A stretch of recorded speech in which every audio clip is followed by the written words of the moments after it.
Hi guys, happy new year to all. Cake ఎలా చేయాలో recipe చెప్తానని చెప్పాను కదా లాంగ్ వీడియోలో. సో మనం మైదా, షుగర్, ఓవెన్ కూడా లేకపోయినా కేక్ చేసుకోవచ్చు అండి, చాలా ఈజీగా సింపుల్గా. ఏం లేదండి, ఓరియో బిస్కెట్ ప్యాకెట్ అయితే బయట షాప్స్లో దొరుకుతుంది కదా, అది తీసుకొచ్చుకొని మనకు పెద్ద కేక్ కావాలంటే 3 ఓరియో బిస్కెట్స్, లేదంటే చిన్న కేక్ కావాలంటే ఒక 2 ఓరియో బిస్కెట్స్ తీసుకొని అందులో క్రీమ్ని సపరేట్ చేసి బిస్కెట్స్ వరకు మిక్సీ జార్లో వేసి పొడి పెట్టుకోవాలి. తర్వాత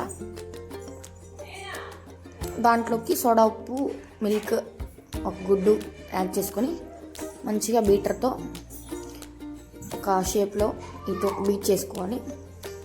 తర్వాత ఒక బౌల్కి ఆయిల్ అప్లై చేసి మనం వేసుకున్న కేక్ మిశ్రమాన్ని దాంట్లో వేసేసి డబుల్ బాయిలింగ్ మెథడ్లో వేసేయాలి. తర్వాత ఒక చాక్లెట్ తీసుకొని చాక్లెట్ని డబుల్ బాయిలింగ్ మెథడ్లో క్రీమ్ లాగా చేసేసుకోవాలి. మనకి ఒక 30 మినిట్స్ లో ఫ్లేమ్లో పెట్టుకున్నామంటే కేక్ అనేది మంచిగా ఇట్లా కుక్ అవుతుంది, స్పాంజ్లా ఉంటుందండి కేక్ అనేది.